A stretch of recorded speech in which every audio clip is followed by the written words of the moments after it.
Oh my god. Been meaning to stream this a bit earlier, but had a lot of chores to do. More specifically, washing 2 cars, lots of vacuuming, and there's also laundry, and then there's also a shop, and I was also helping with heavy lifting shopping. It was just a chain reaction of things, but well, hopefully we can at least complete the first part of the trial to this final case of Radius Attorney 1. Well, assuming that part isn't too long, we shall see. And I can see you, and I can see Zane and Catler in the chat. Let us continue.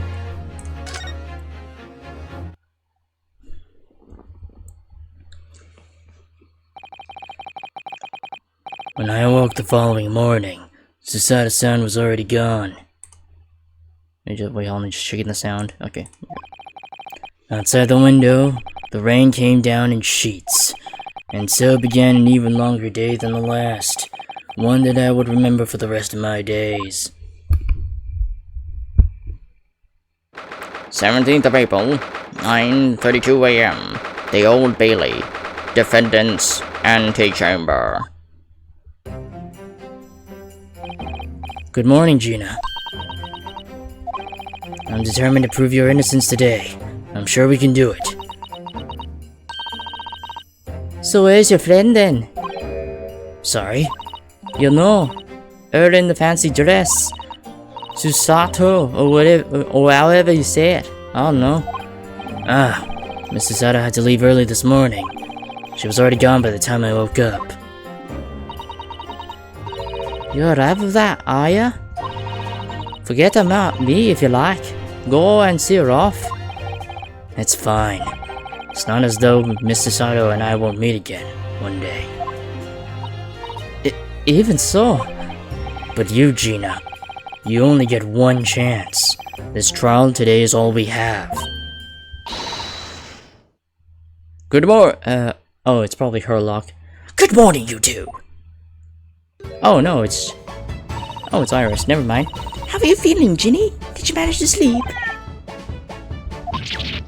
Iris, what are you doing here? What do you mean? When a friend is in need, we show our support. Isn't that right, Waggy? Ah, Waggy! Great way to show your support, kitty. Let him have a nose around. What I'm gonna do? Oh, that reminds me. I bought a paper on the way here. Now, would you like the good news or the bad news? What do you say, Runo? Ginny? Oh, well, I think I'd rather get the bad news out of the way first. Nah, always take the good news first. You might not live to hear the bad. Yes, that question it always gives away people's personalities. Let's not go there. Alright then, I'll give you the bad news first. A record amount of rain has fallen this morning, and carriages all over the capital are struggling to move. Huh? The bad news was a weather report. So I hope that Susie made her train to Dover and that the train isn't delayed on its way to the port. Gosh, yes. Alright then. What's the good news?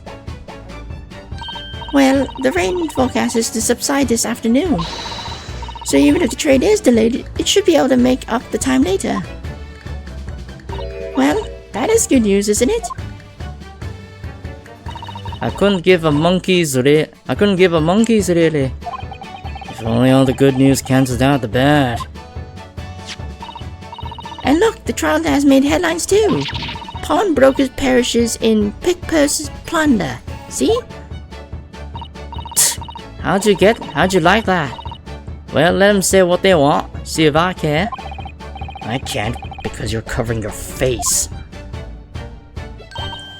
Don't worry, Runo will show everyone that this headline is nonsense.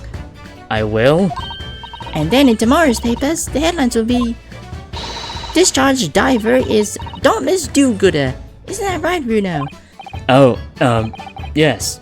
Let's hope so. Of course they will. I have absolute faith in you. How was that? I was trying to sound like Susie. Did it work? Did it? It's like she was still here. Okay, that could be important. Good luck then, Bruno. I'll do what I can. Huh? Obviously, I don't know the law like Susie does, but still. I'll be by your side the whole time, giving you moral support and encouragement. I'm not sure that big thing is as comforting as you think it is, to be honest, but thank you, Iris. That's very kind of you. Oh yeah, Iris. Yes, Judy? Well, I was wondering is all about Sholmes. Did they fix him up alright? Yes, the operation was a great success, but Hurley still hasn't come around yet. Eh? I've asked a friend of mine at Scotland Yard to send a telegram as soon as he wakes up.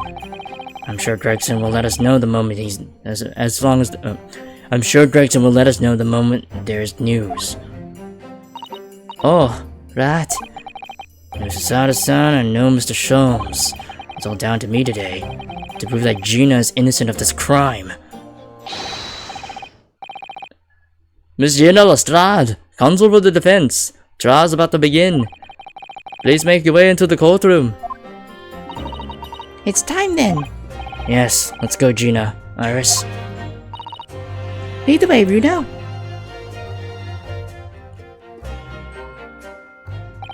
Poor Gina. She's trying to put on a brave face, but I can tell she's worried and scared. I have to believe in her from start to finish. That's the weapon that will secure our victory here. If I learned anything from my great friend, it's that. Oh, it's that. Oh, okay. I thought he was gonna say something after that. No, okay, never mind. It's that. Oh, okay. It's that. Not it's that. Something. Okay. 17th of April, 10 a.m., the Old Bailey courtroom.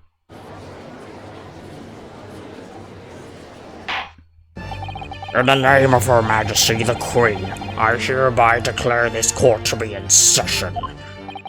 This trial shall determine the guilt or innocence of Miss Gina Lestrade. I now call upon the counsels for the prosecution and defense to declare their willingness to proceed. The prosecution is ready. The defense is ready. Lord Van Zeeks, My lord. remind me, how many years ago was it that you withdrew from the public prosecution service? It was some 5 years ago, my lord. Yes, and then 2 months ago you resurfaced somewhat unexpectedly, and here you are again today. Are there some circumstances of which the court should be aware of that have led to this erratic behavior? And what one might describe as your former life 5 years past? You dealt exclusively in matters concerned with the highest echelons of society and government. Really? Yet today you choose to try a simple case of burglary and murder. I confess I find it more than a little befuddling, counsel. There are 2 types of person I cannot abide. Firstly, those wealthy scoundrels who hide behind a mask of philanthropy to cheat the public at large. He means Mr. McGilded, who you defended against the Reaper 2 months ago. Yes, I just about managed to work that out, thank you. Magnus McGilded. If I know what a monster he was, I never would have defended him. And secondly, even more loathsome, those wily scoundrels who masquerade as allies, only to effect total betrayal in the final hour. In other words, the confidence tricksters from those tiny islands in the Far East, the Nipponese. What? Did he really just say that? He means you now, Bruno. I actually managed to work that out too. Thank you, Iris. Total betrayal? What are you talking about? That torrid look of hatred in Lord Von Zieg's eyes.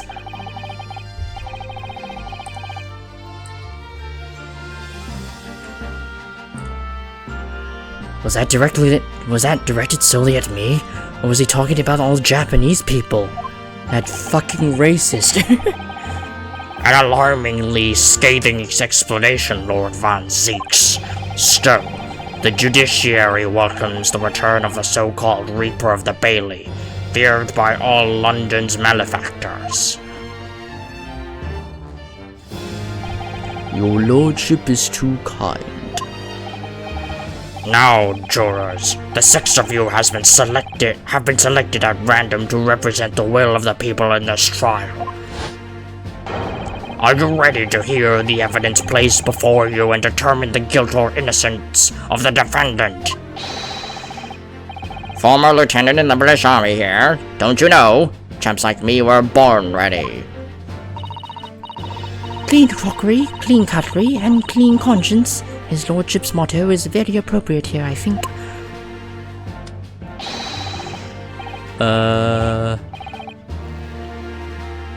I'm kind of tempted to give him a hillbilly voice, but this is this is London. Everything will be stereoscopic in the future. Absolutely everything, and I'm ready for it. I don't understand it. I can't have left it in there. It's not possible. But could I have? Women indispensable in society. Stop. Female centuric future awaits. Stop. Is that the Russian from the second case? Good day. I am visiting London for the sightseeing. I would like to take a bus to Crystal Tower, please. Yeah, that's the Russian from the newspaper. That was shown in what, the second case? Or was it the third case? I think it was the second case. Involving the Russian princess. Oh, not Russian princess, the Russian ballet. The runaway Russian ballet. Is something wrong, Bruno? Oh, not exactly. It's just... I'm fairly sure I recognize these jurors. Almost all of them, in fact. Really? Funny coincidences like that do happen from time to time, don't they? Yeah, it's almost like they're reusing the same assets or something. But it is quite strange. The jurors are chosen at random from London's 6 million inhabitants, you know. So I've been led to believe, but something tells me I'm being duped. It's almost like the game developers are reusing assets or something. Very well. Now, Lord Von Zieks, the court calls upon the prosecution to introduce the facts of the case. As you wish, my lord. Allow me to begin with a word of warning to the ladies and gentlemen of the jury. In short, there has never been a more self-evident case of cold-blooded murder.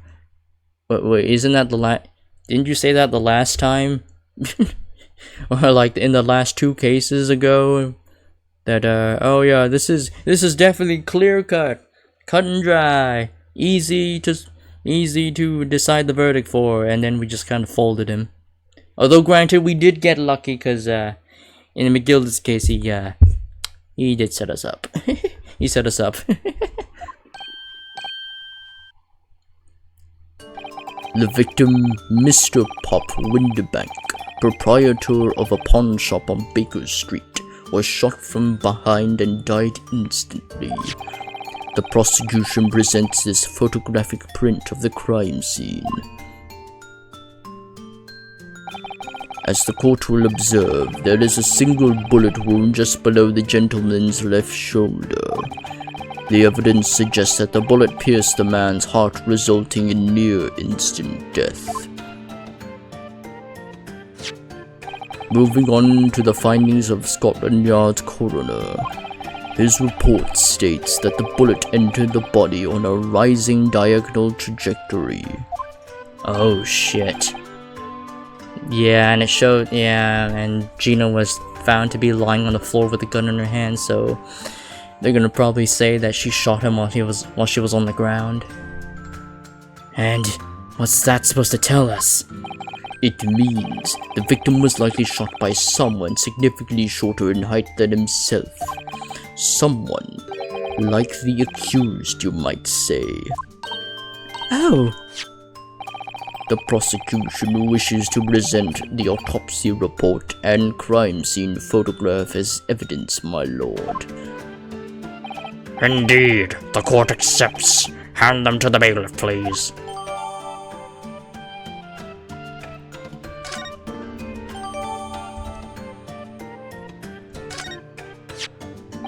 I now ask the court to turn its attention to this plan of the establishment where the incident occurred. The proprietor was found in the storeroom where he kept articles pawned to him. A windowless room with a single point of entry. A door to the main shop that was found locked. In this sealed chamber, there were only 2 persons present. The victim, Mr. Winterbank, and the accused. It may further interest the court to know that when the accused was discovered at the scene, she had in her hand the gun that was used to fire the fatal bullet. well, that's it then, isn't it? Nothing more to say. Isn't that a little girl a pickpocket away? She's one of those filthy tribes that live in the slums of the East End. Oh well, it was only a matter of time before she got blood on her hands then. What are the jurors waiting for? The girl's guilty as hell. We can't jump to conclusions here. We mustn't assume her guilt because of what she has to do to survive.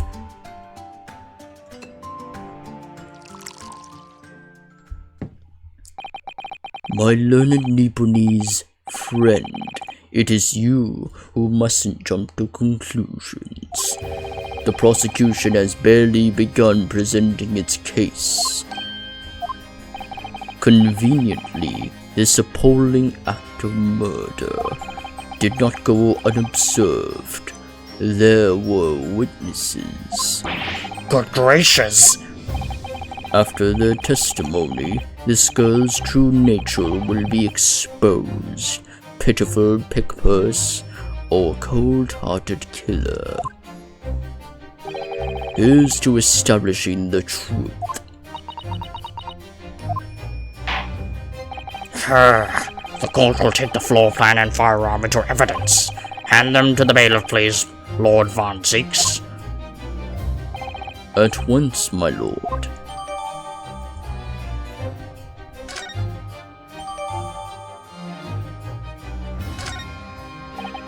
This isn't good.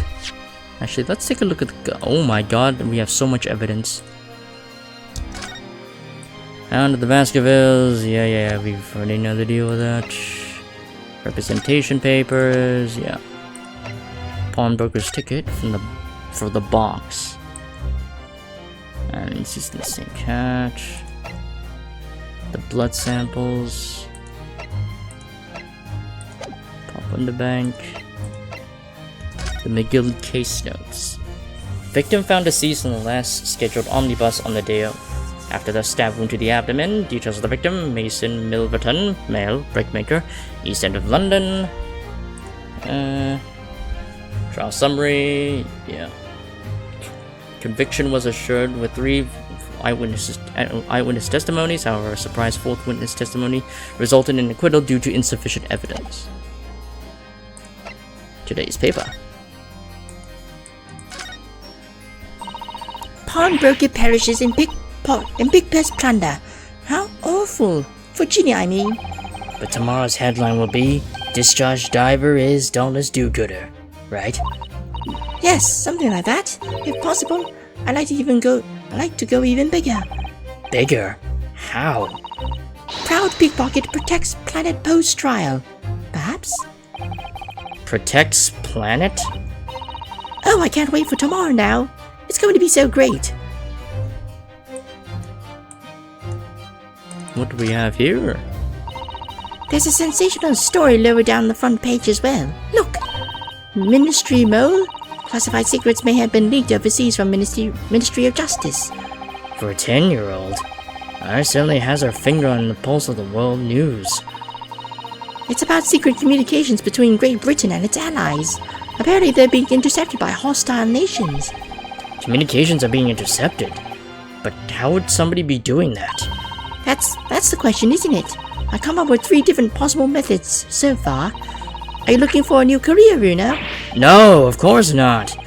I wonder. Perhaps this is what Lord Strongheart was talking about yesterday? Yes, it could be. And it could explain why he has Grexy running from pillar to post at the moment. Ah. Yes. State secrets. Autopsy report. Time of death, 1 to 1:30 a.m. Yeah, I reported that, yeah. Coroner Dr. Stevens. Yeah, find up half of his back. Posterior anterior bullet wound to the heart. Bullet into the body from the back on a gently rising diagonal trajectory. Alright. That's that. There's the floor plan. And then there's the gun. We should analyze the gun. Alright. This is Mr. Winterbank's gun. The cylinder is completely empty. Mr. Winterbank always uses this gun to hand on his shop. Oh wait. Mr. Winterbank always used to keep this gun to hand on his shop counter. Yes, but only ever with a single bullet loaded, I understand. That's right, to keep all the pawn articles that were in his care safe. But his one bullet was fired at night, and the poor man lost his life. Was he protecting his shop, I wonder? Trying to keep the articles safe?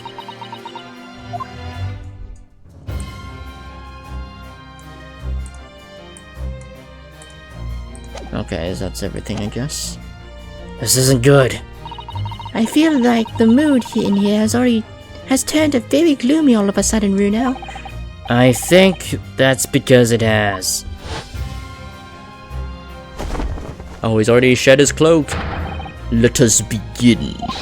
Bring forth the witnesses to the foul murder of Mr. Pop Winterbank on the 16th of April of this year.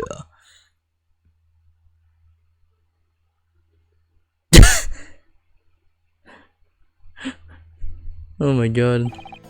Those 2 goofballs by Gregson. Witnesses, state your names and occupations for the court.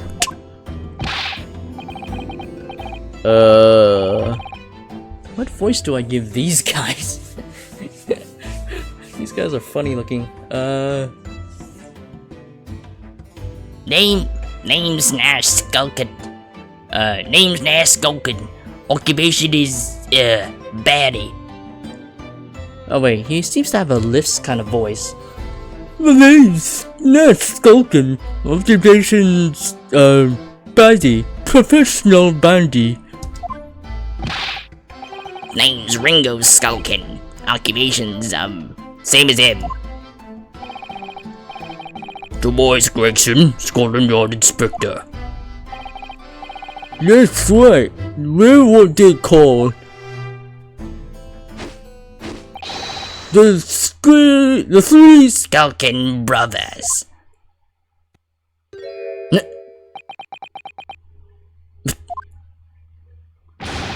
What are you looking at me like that for? Don't lump me with you lot.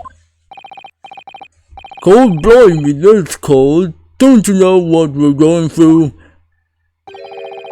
It's our older bruv. Lost contact with him, we have. So it's down there, scouring every shady corner of the capital. And then last night we come across you, the very spit of the bloke. Ain't that right, Ringo? He is, Nash. He is. The very spit of him. So we decided that there was... so we decided there, and then what we was gonna do? What was gonna call ya? Pear and apple. Big bruv Skulky. Come on, leave it out, you two. Skulky is skulking, and that's before he's run out of chips. Well then, Inspector Sulky Gregson. Begging your pardon, my lord, but the name's Tobias. What I would like to know, Inspector, is what you are doing in the witness stand. The Skulkin brothers are currently under arrest, my lord, on suspicion of theft.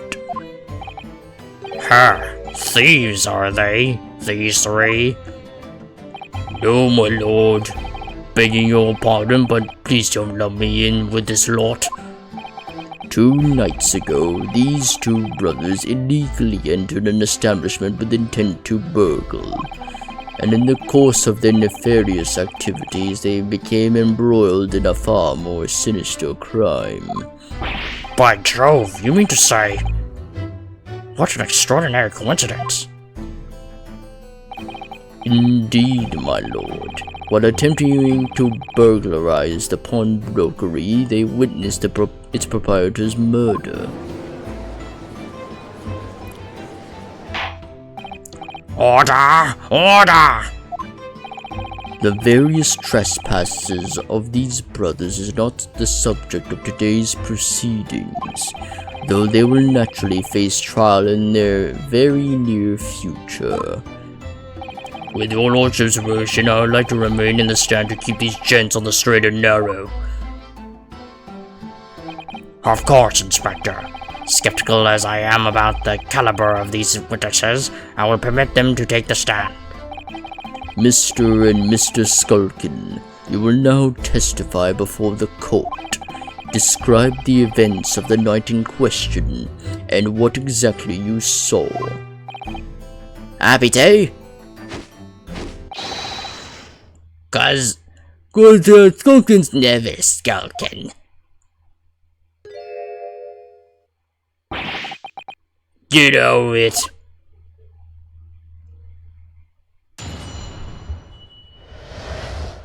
Illegal entry.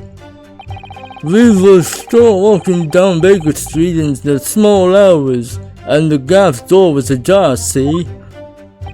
It was like some kind of sign, begging for us to go in, it was. But then once we got inside, God blimey, lummy, we heard a gunshot from the back room. We went to see what was what, but the door was locked from the inside.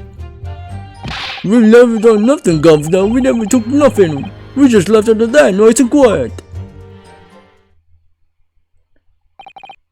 A terrible coincidence, it would seem. At the precise moment, these miscreants entered the property, and even more sinister crime was afoot. The witness's testimony is consistent with the crime scene in every detail. The door providing access to the storeroom from the main shop was indeed locked from the inside, and within, only the victim and the accused were found. I must say it does appear to be an overwhelmingly simple case. Still, the defense may cross-examine the witnesses now, of course. Counsel, if you please. Counsel? Yes. What's the matter, Runo? Sorry, I was just stunned into silence for a minute by the blatant lies being told by that pair in the stand. I know that it's all nonsense, because I saw it with my own eyes. I just have to expose their testimony for the pack of lies it is. Yep. Illegal entry.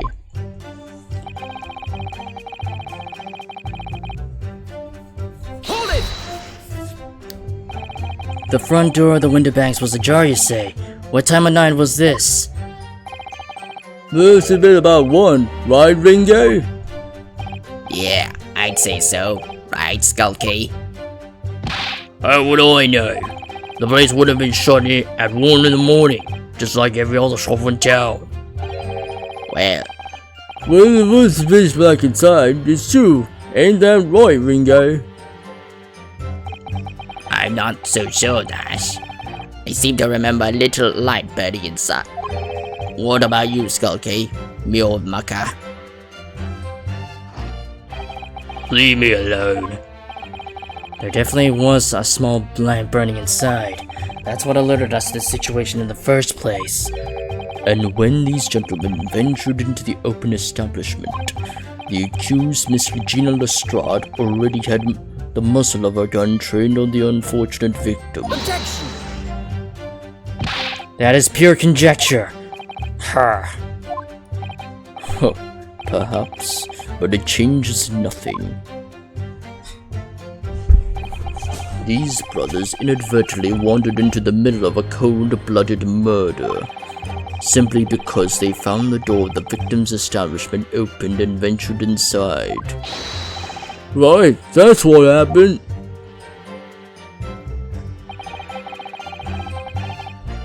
Hold it! What are you trying to suggest? That you had to go in? Well, God moves in mysterious ways, they say, don't they, Ringo? They do, Nash, they do. Must have been some sort of providence, I reckon.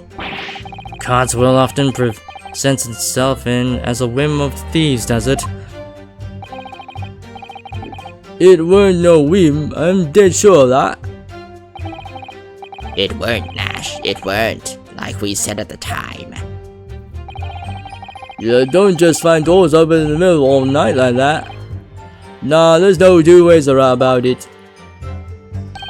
It was a sign that our long-lost brother was inside. Not very good lawyers, are they? Well, you can't deny it. It led us to a bloke what looks like our bruv.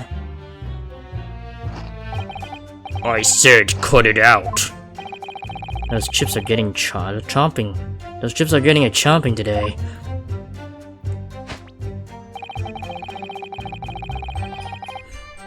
Hold it! A gunshot, you say? Just the one? Are you sure about that? Yeah, because there was 2 gunshots.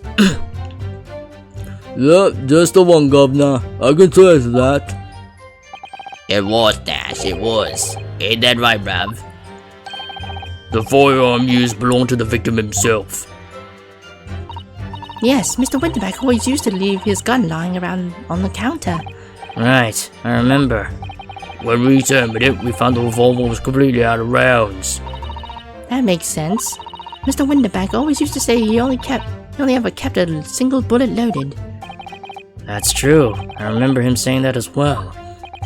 So we can say with considerable certainty that only a single round was discharged from the firearm used as the murder weapon. Yes, my lord, we can. And I should remind the court that the firearm in question was discovered in the hand of the accused. Her. Wonderful.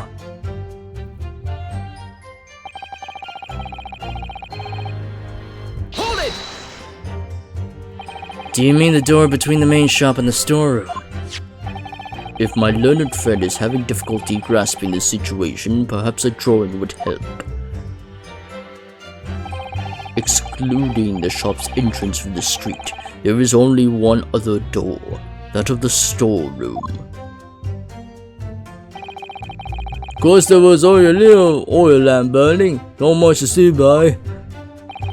And the door was hidden behind the curtain and all. That's right. When we arrived, the door was mostly obscured by the curtain. Tell me, why exactly did you try to open that door? Any normal petty thief would run at the sound of a gunshot, I should think. Oh, well, you're talking about me, Ringo. Well, Nash, yeah. I suppose you'd have to say we ain't normal, eh? Broadly speaking, humans respond in one of 2 ways on hearing a gunshot or scream. The timid flee, gripped by fear, while the courageous investigate to see if they might help. These gentlemen are of the latter inclination, my learned Japanese, well, it's still the same thing, but my learned Nipponese friend, it would seem, is of the former. Alright, somehow I just proved that I was a coward that night. Thank you, counsels. So, I believe we all understand that the door was locked and could not be opened. Proceed, witnesses.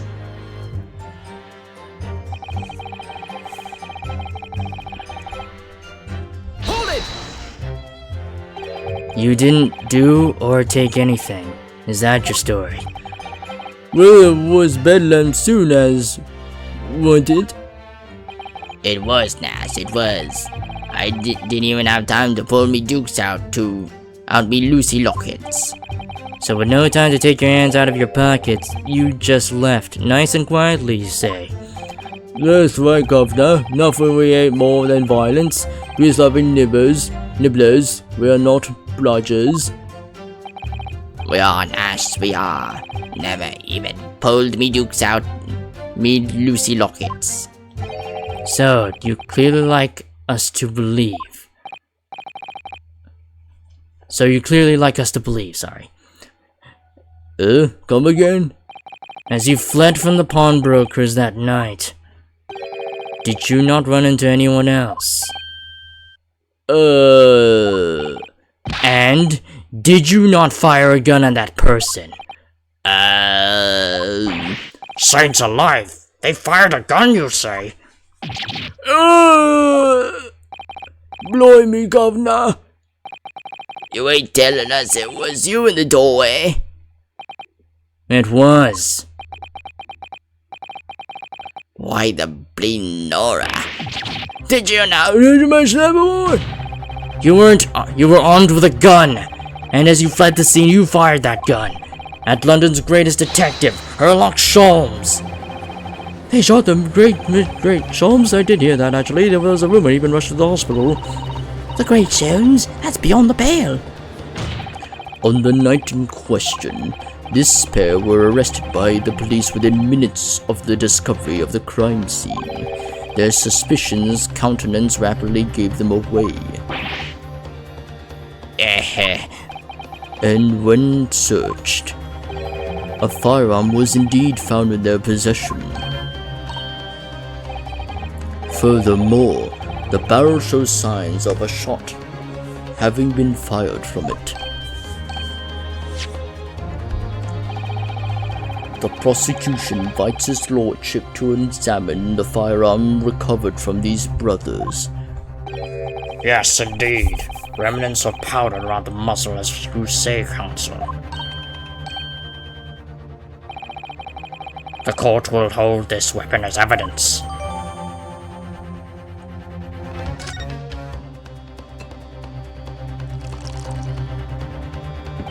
Now, my learned Nepalese friend, Yes? here's to you successfully presenting the evidence.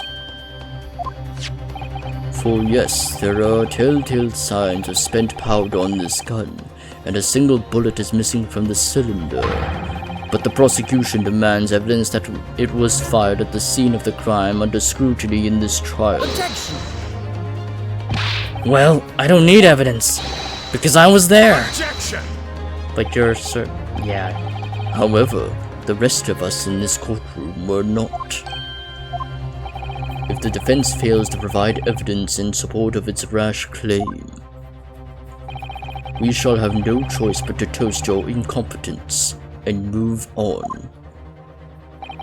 Evidence that these two fired that gun before they left Winterbanks that night.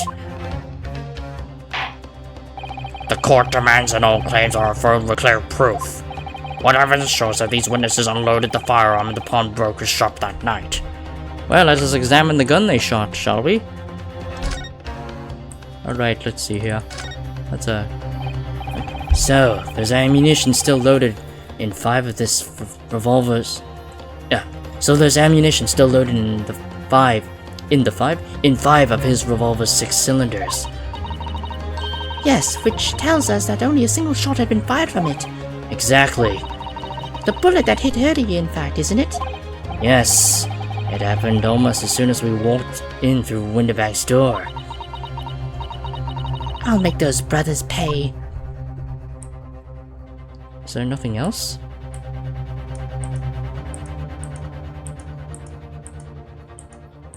Is that it?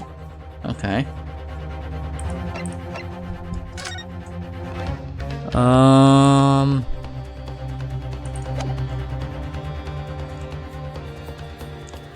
We need evidence to show that they actually shot inside the... Oh, right, the calendar. Right. The calendar. Wait, where's the calendar evidence? Because I went through... Yeah. I went through him. Should be right here, right? Yeah, it's right here.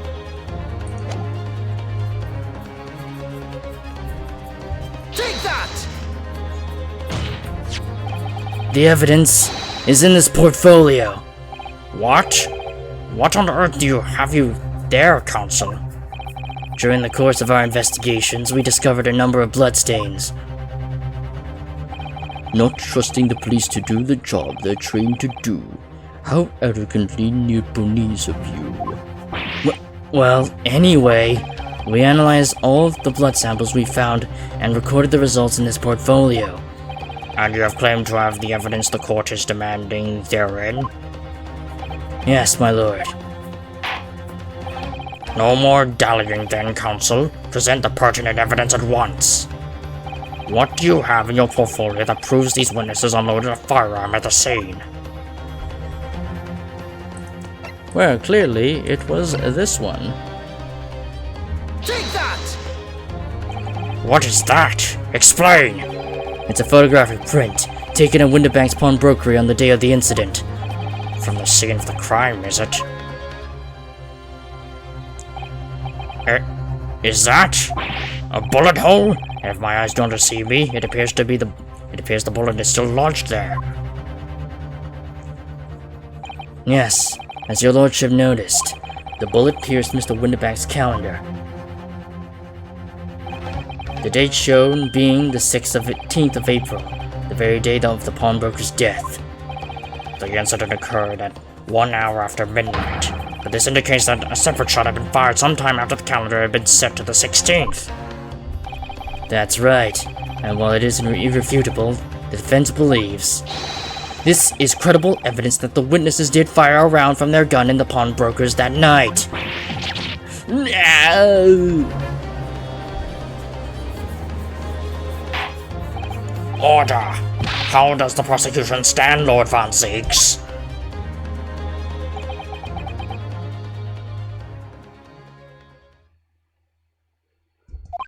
If that is the direction my learned friend wishes to take, the prosecution has no objection.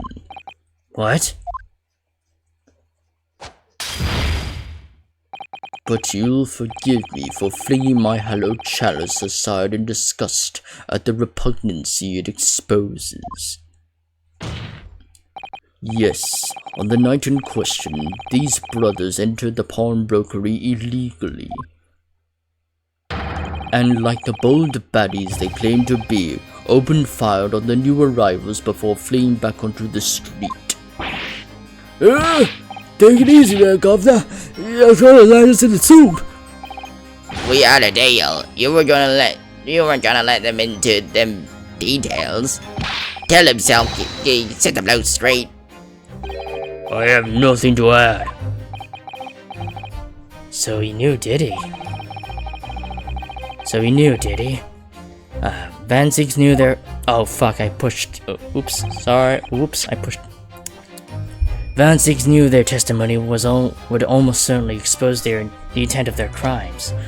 It would seem now that I owe my learned Japanese friend a word of gratitude. What do you mean? What I mean is that you have helpfully confirmed an important fact. To what fact do you refer, Lord Van Zieks? As has been established, at the point of their arrest, a single shot had been fired from their brother's gun. However, if that shot is found its target in Mr. Sholmes, then clearly these witnesses cannot be accused of the fatal shooting of the proprietor and victim. In other words, these two men have no material connection to the murder of Mr. Windibank at all. So that's it. They're dapping each other up. That's it, we ain't did nothing to do with it. We didn't, Nash. We didn't. That's what I reckon. Your crimes include unlawful entry, intent to steal, perjury, and, let us not forget, attempted murder. Good kill, okay, fellas? We're in it for now, bruv. Now then, let us take a moment to consider the aforementioned great detective, Mr. Herlock Sholmes. It would seem the man patronized the pawnbrokers in question somewhat regularly. Where is he going with this? Mr. Sholmes appears to take pleasure in tinkering with eccentric machinery. Eccentric? Says who? Not me. Don't give me that look. He installed a pair of machines like this one in the victim's shop. Oh, did it get evidence for us? Yeah, that definitely has to come into play somehow.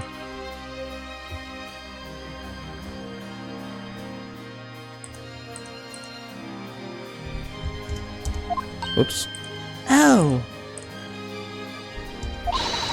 That's one of Hurley's red-headed recorders. What is that, Counsel? It has the appearance of a photographic contraption. As your lordship has surmised, it is indeed a camera attached to a small timing device. Every half an hour, it automatically photographs the interior of the establishment. The idea being that if a thief were to break into the shop, he would be caught red-handed. The prosecution has obtained the photographs taken by the device on the night in question. That's a lot of photos.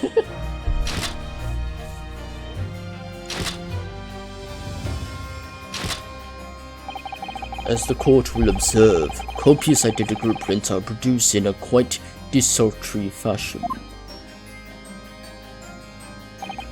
Rather prodigal, I feel.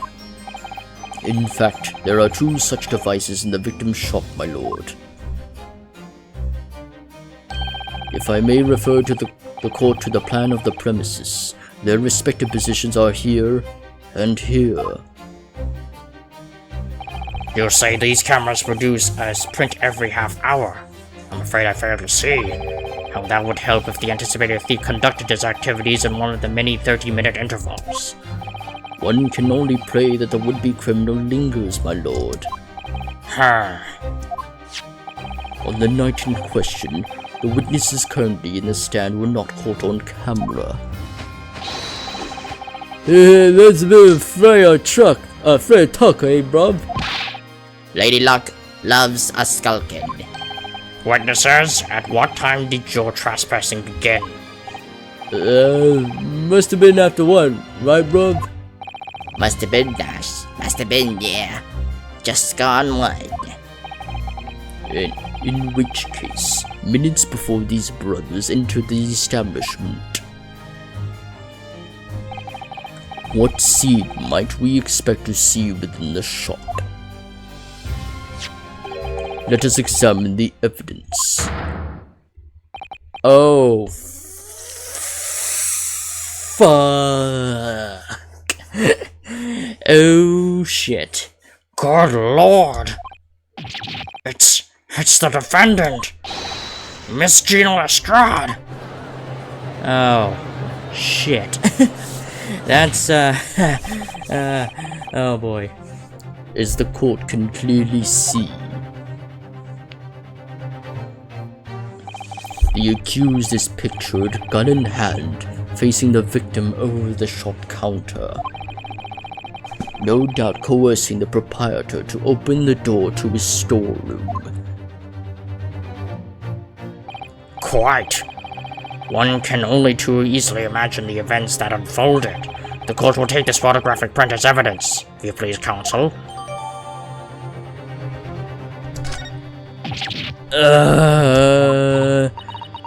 I don't believe it. Shinny. In short, the accused is the only person who could possibly have killed Mr. Windibank.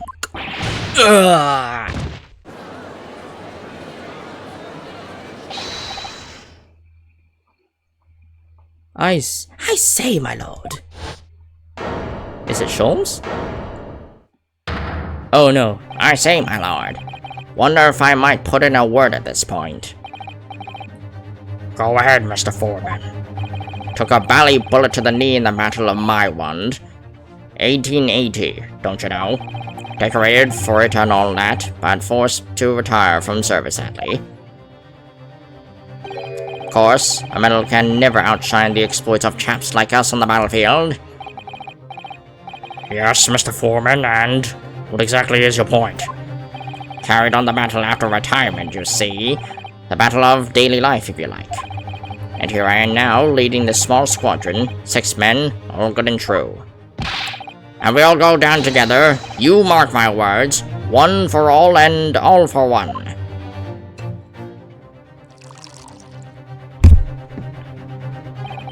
The ladies and gentlemen of the jury have reached agreement, haven't they?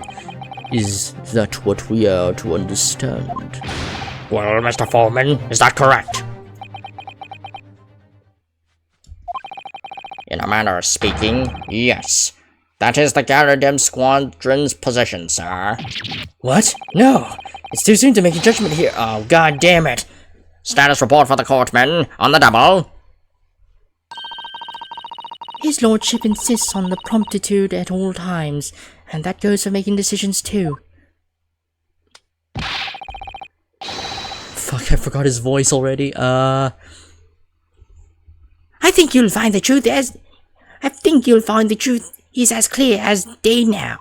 I could reach out and touch it. I wouldn't have left it in there, I just wouldn't. But in all honesty, I can't actually remember. Situation clear. Stop. No room for doubt. Stop. Truth now undeniable. Stop. I'm very sorry for the brothers. They are unlucky.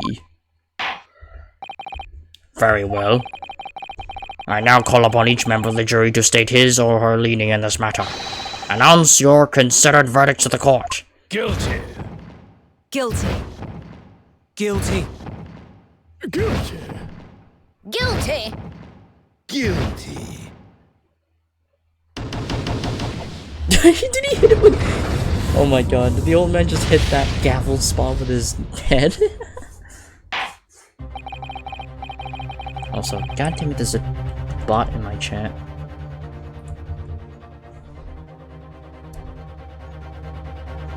What? I can't... Where's my band match?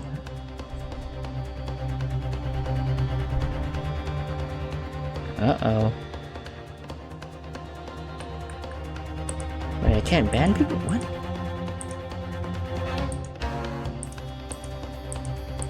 What the hell? I can't ban anyone. Oh, damn it, the Twitch update. Okay. Hold on. Okay, for some reason I can't do it from my... I can't ban this bot from my OBS. Okay, I'm gonna have to... Hold on. Better do it manually.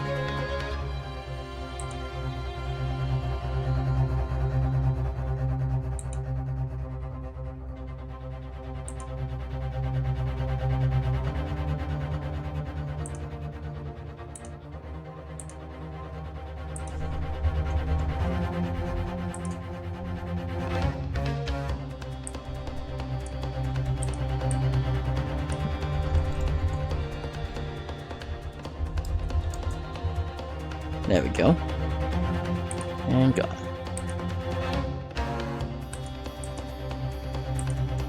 It does indeed appear that the jury is unanimous in its leaning already.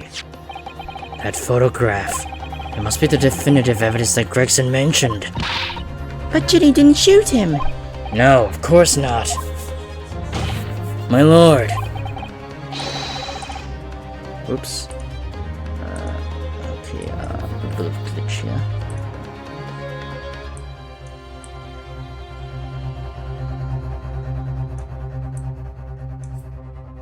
Oops, I do not need to do that. There we go. Oh, whatever, it's fine. The defense wishes to assert its right to a summation examination. Right off the bat. Very well, the court grants permission. So, you refuse to admit defeat again? How unsurprising. We shall proceed immediately with the summation examination. Mr. Foreman, are all the members of the jury ready? Absolutely, sir. Always ready for action, my chaps. Very good. Ladies and gentlemen of the jury, you will each explain on what grounds you have determined the defendant to be guilty.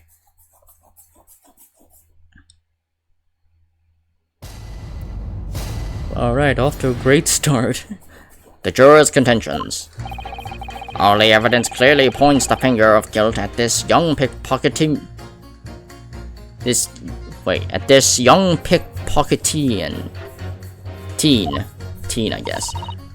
As a housemaid, I should like to see all filthy eyesores promptly and rigorously eliminated. I think you'll find that if you look at the photograph in the stereo, the truth will just pop out. If I have left it in there, I should think there'll be repercussions by now. Mind made up. Stop. Global radio transmission of the verdict to follow. Stop. In Motherland, we say never judge by clothes, judge by head. I am convinced brothers are innocent. Convinced the brothers are innocent. Convinced. Oh my god. The circumstances of the crime and the evidence do indeed implicate the defendant rather comprehensively. The storeroom, locked from the inside, in which the defendant and the accused were discovered alone, and in the accused's hands, the fatal revolver, the firing of which was heard by these witnesses. Not to mention this print. Take it from a chap who's seen action on the battlefield. That young girl's on the verge of pulling the bally trigger. Thanks a lot, Mr. Sholmes. Oh dear. Well, these cameras were supposed to help, not hinder. I'm afraid I think you have an uphill struggle ahead of you. But Gina didn't shoot Mr. Winterbank.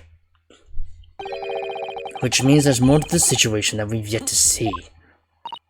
Agreed. You have the floor, counsel. Proceed with the summation examination. Here we go. The defense's rebuttal.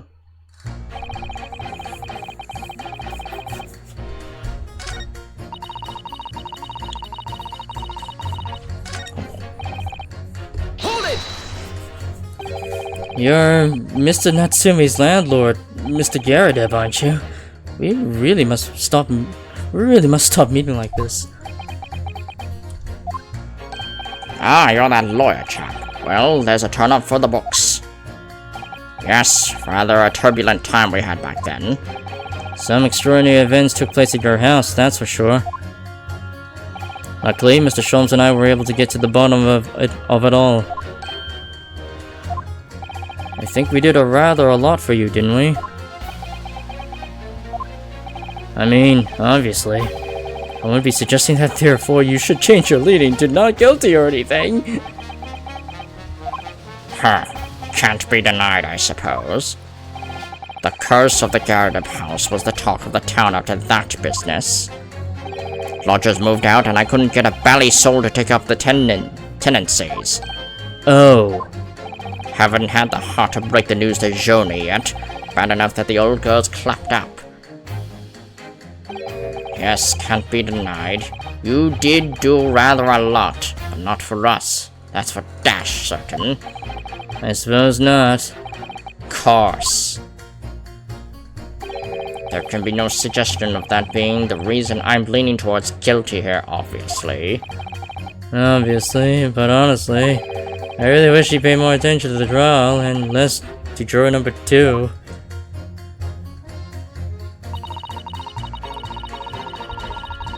Hold it! Polishing the bench, I see. Again. A maid's work is never done, but a blemish must remain. What exactly do you mean by filthy eyesores? On my way to the market for his lordship, I have to pass through the East End. The place is full of beggars, pick-pursers, and crossmen, the scum of the earth. A little harsh, perhaps. Let me be plain. If it were up to me, all those back slums would be made spick and span or eradicated. At least we have people like the great detective working to achieve these important goals. You're referring to Mr. Herlock Sholmes? That's right. I love to keep abreast of his exploits by reading Rand's magazine in between my duties. He does wonders cleaning up London streets. In my opinion, he should be declared an honorary maid of the capital. Mr. Sholmes, a maid. It's really quite unforgivable. Gutter scum having the audacity to shoot our very greatest detective. Minor detail, it was two brothers in the stand who shot Mr. Sholmes, not the defendant. A minor detail indeed. They're all gutter scum as far as I'm concerned. Well, it just might be an idea to get our facts straight anyway. Yes, all right. I shall amend my statement.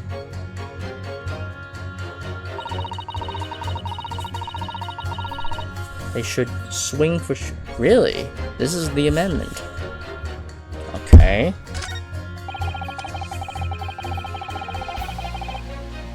Hold it! What do you mean? Look at the photograph in stereo. Sorry, what? Don't you know? If you look at the photographic print normally, it looks as though the pickpocket girl is about to shoot the victim, obviously. But there's no indication that the defendant ever fired the gun. All I'm saying is that if you look at the same print as the stereo, it could reveal all sorts of new information. By any chance, are you a fan of stereoscopes? Oh, how did you know? Let's call it a lucky guess. It never gets old seeing the two prints merge into one before our eyes. It's extraordinary, it's captivating, it's the height of modernity. Of course. Oh yes, I think you'll find that the stereoscope here is to stay. Giving us new perspectives we could only dream of before. It's the greatest invention the world has ever seen. If only could give me a new perspective on this case, I might agree with you.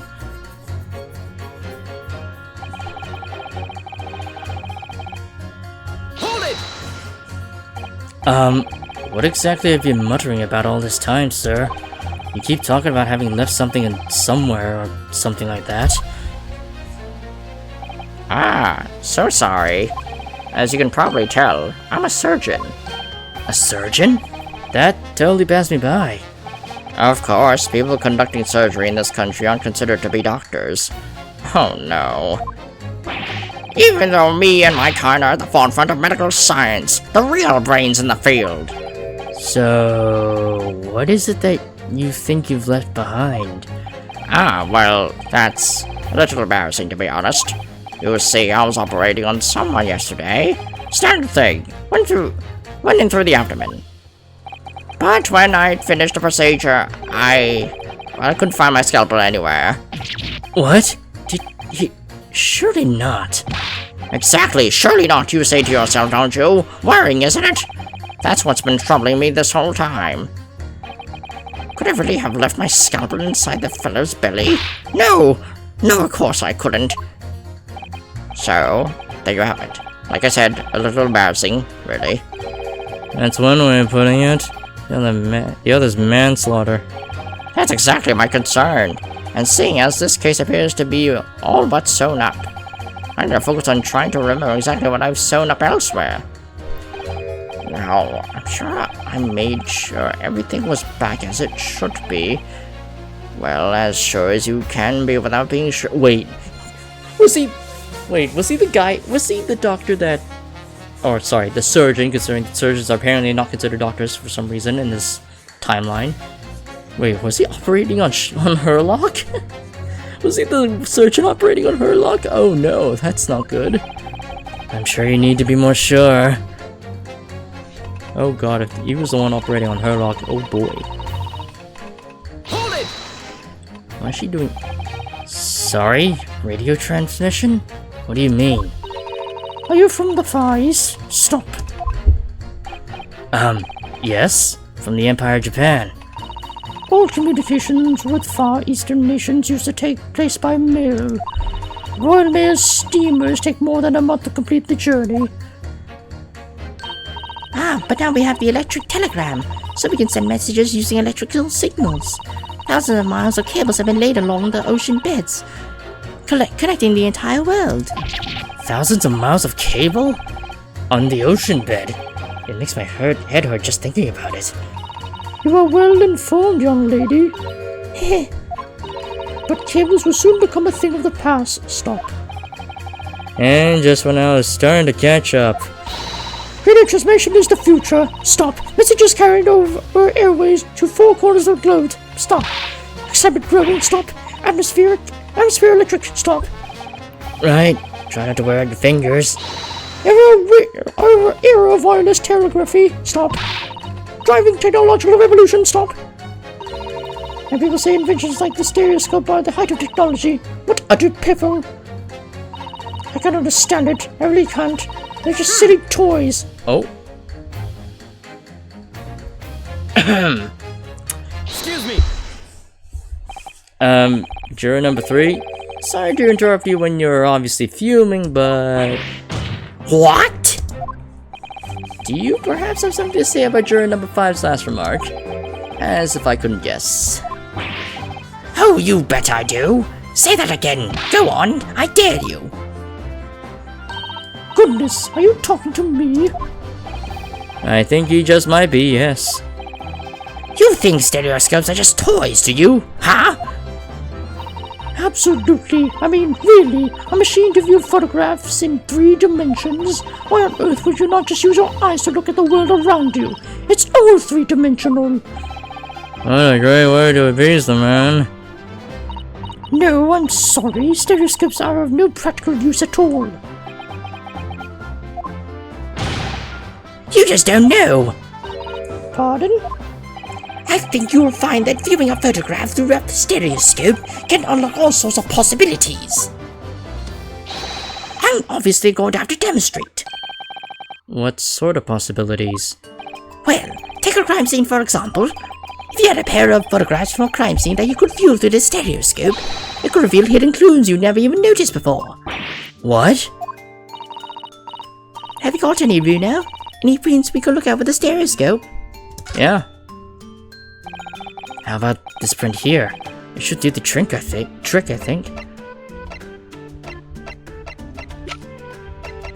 This one, right? Take that!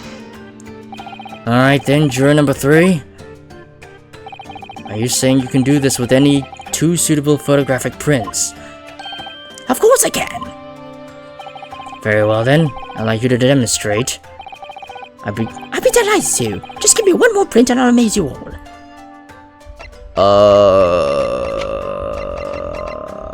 Is it just the same one?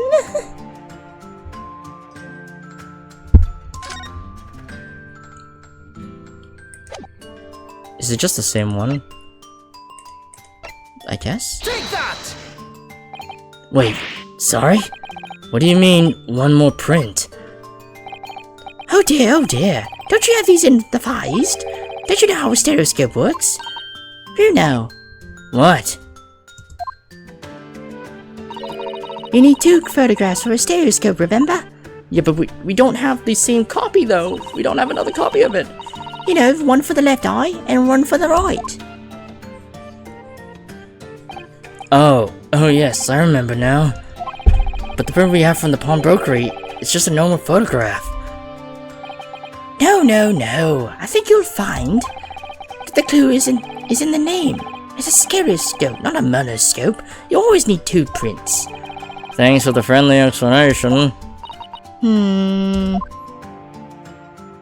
Well, if we obtain another print at some point later in the trial, we can always show it to this young man then. I think you'll find that know-it-all expression is really starting to annoy me. Let's get this thing back on track, shall we, Counsel?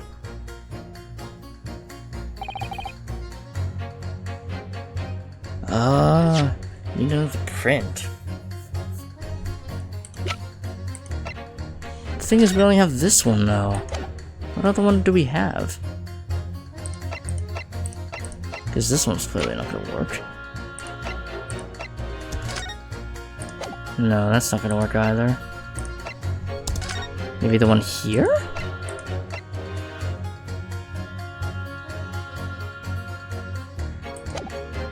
No, I don't think that's gonna work.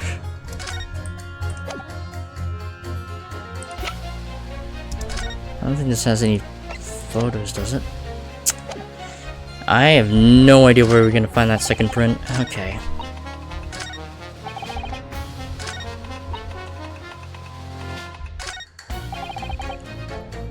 Hold it! Hey, Pyro.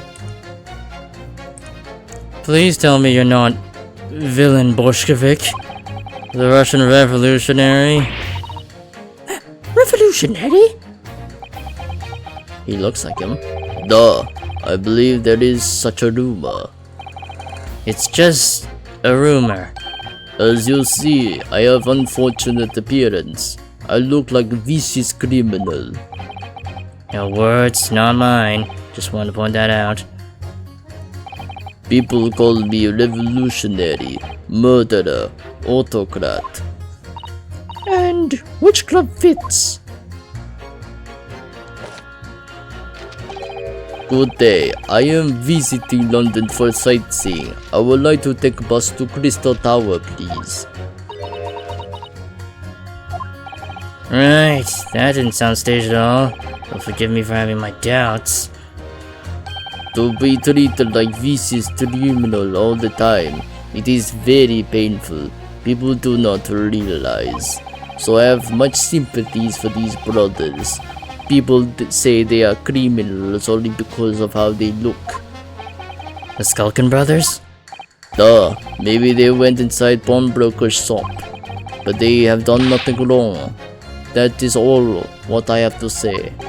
The Skulkin brothers did nothing wrong that night?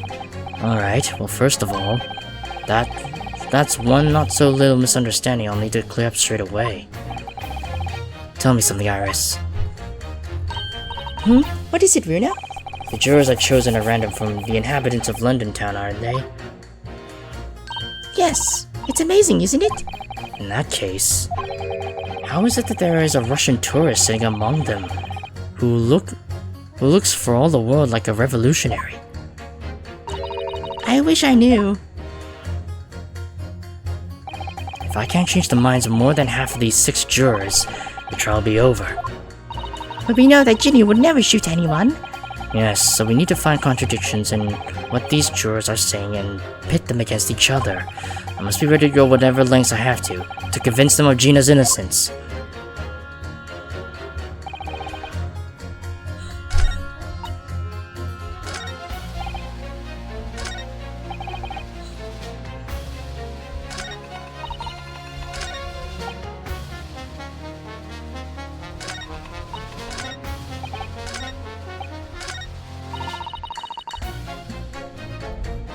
Yep,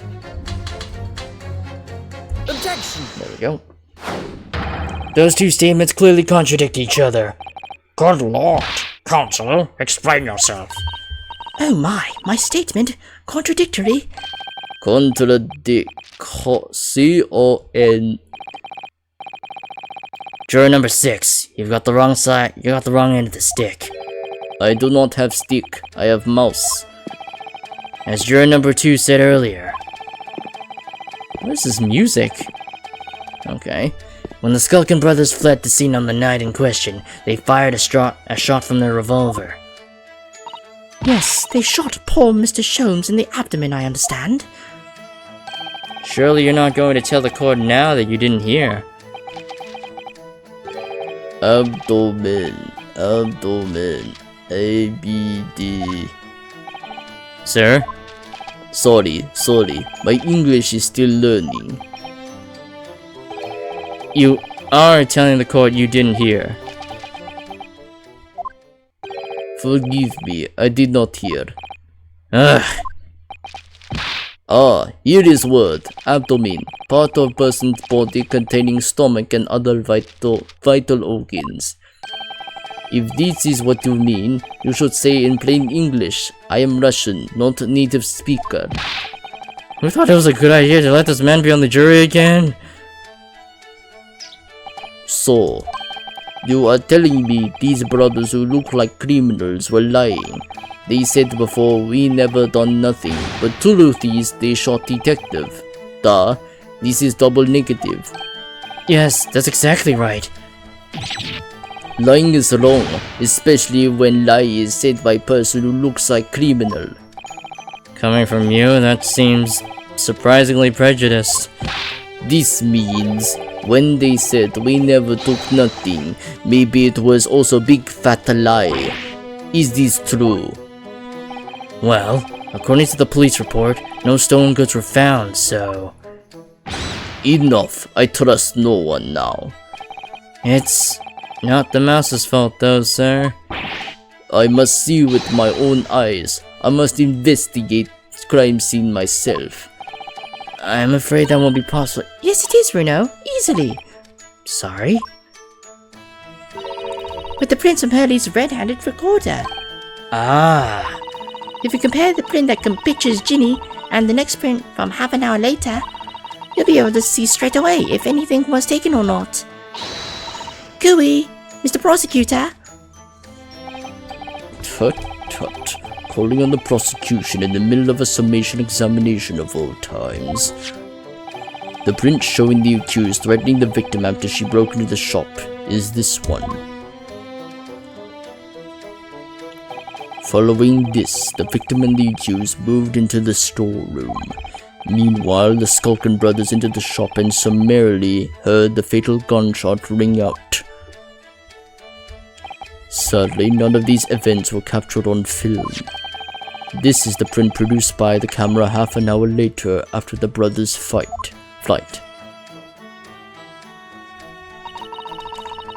So this was taken after Hurley was shot then? As far as I can tell,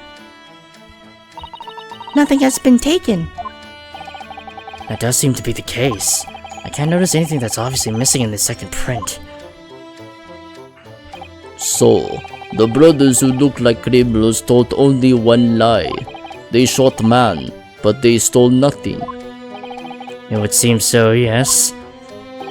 Good. No, not good. You were right. I did not understood situation. Now I know brothers have lied. I think it is very important to continue with trial. Okay, we got his vote. Thank you, Boshkovic. Yay! Well done, Bruno. The balance is shifting. Well, it's a start, I suppose. But there must be more in what these jurors are saying that I can use to expose the truth.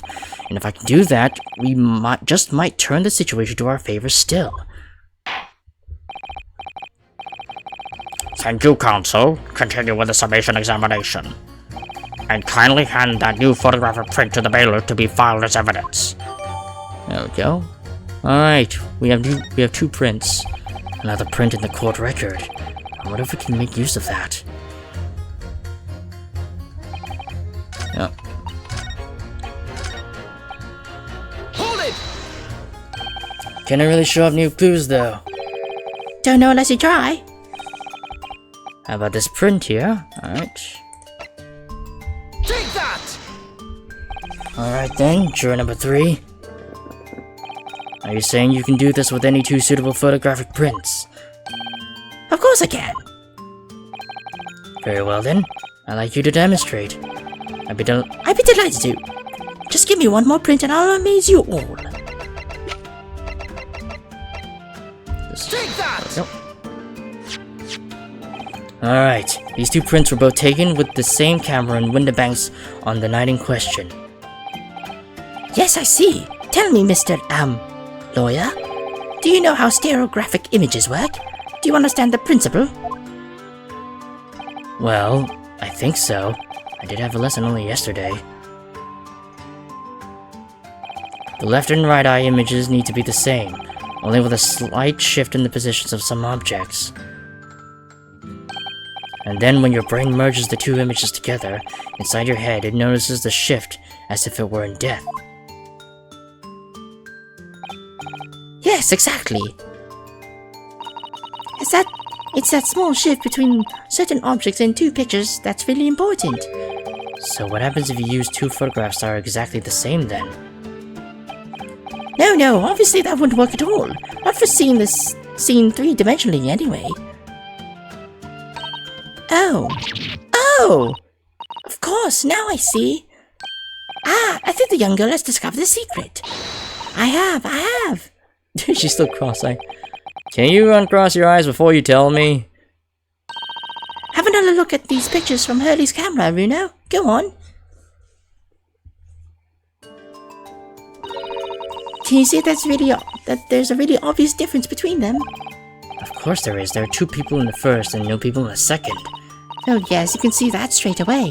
But now, try looking at the picture in 3 dimensions. Alright, I'll give it a go. So to start with, you have to cross your eyes and try to make the two pictures overlap exactly. Please do it for me, because I can't for the life do that. Let's see if by crossing my eyes I can make the quill pens from each picture overlap in the middle.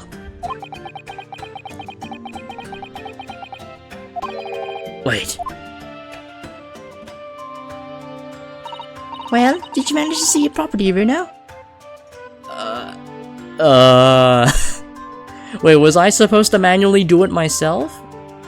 Okay, yes, I saw it? What's going on with these two pictures?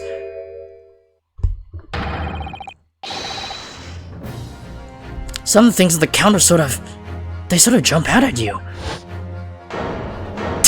The judge is doing that?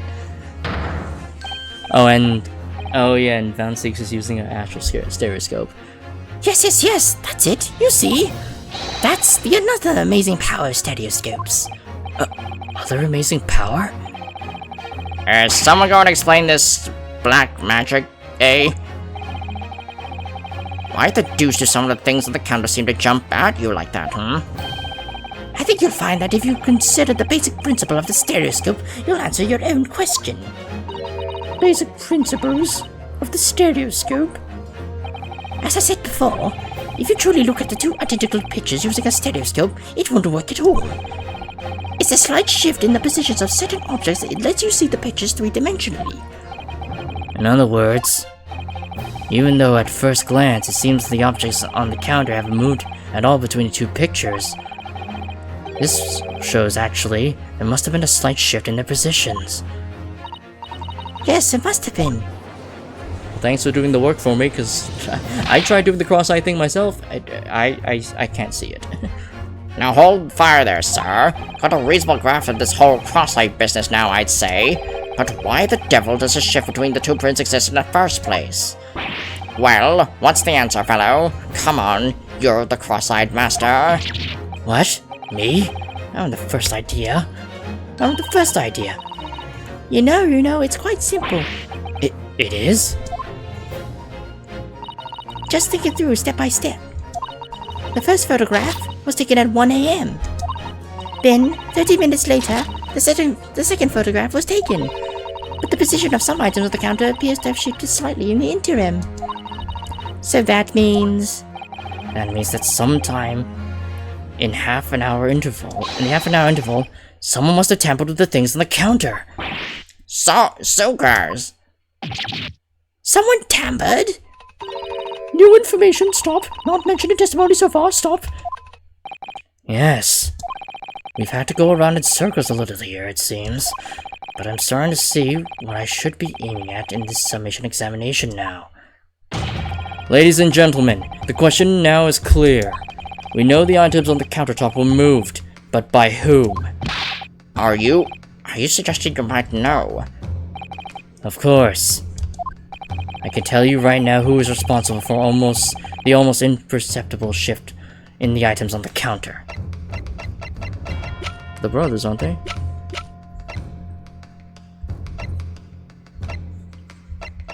Do I just present any of them?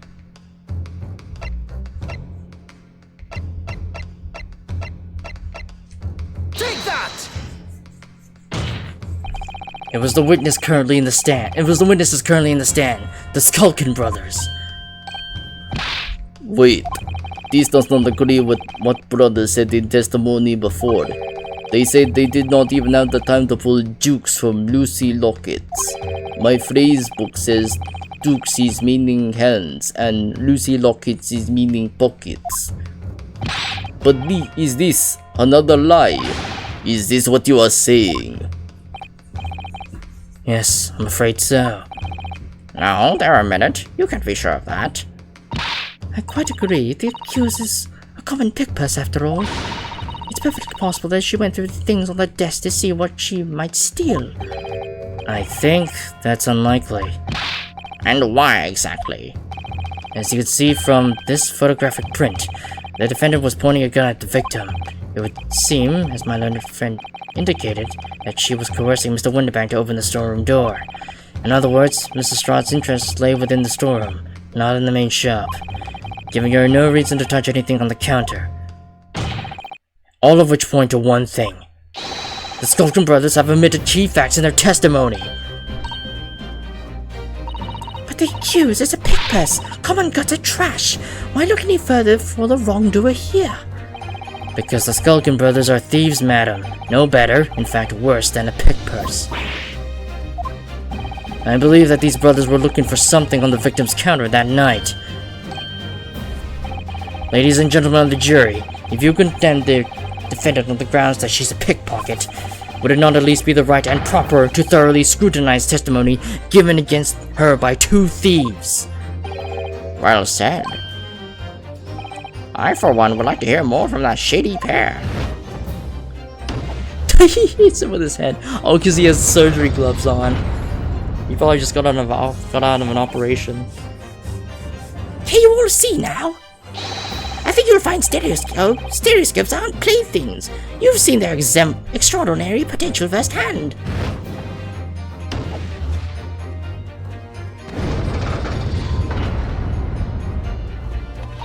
Wholeheartedly agree, stop. Must purchase after trial, stop. Railroad to home via Regent Street, stop. Even she's going to buy her own stereoscope. Well, it would seem this trial has yet to run its course. The ladies and gentlemen of the jury have declared their inclinations via the mighty scales of justice. I hereby call the summation examination to conclusion with the balance altered by the defendant's favor. 2 lean to guilty, 4 lean to not guilty. Accordingly, the jury is without consensus. And I order this trial to continue. Yay, well done. Oh, by the way, What? you should hold on to this, Reno. You never know when it might come in useful. Twice in once a trial would be unusual, surely, but... Alright. Lord Van Zeeks, The stereoscopic carry. you will instruct the witnesses that the court demands additional testimony from them. I'm sure it won't spoil the bouquet to do so, my lord.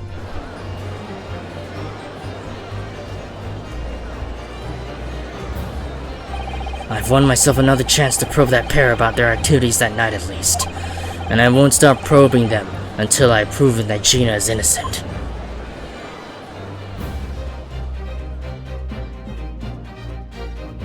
To be continued, okay.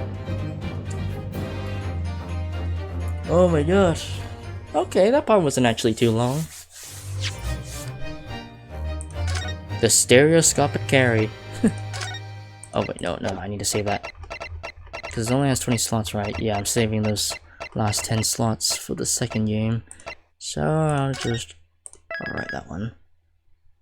Alright, there we go. And I'll be calling it here. Thank you all for watching. And farewell for now.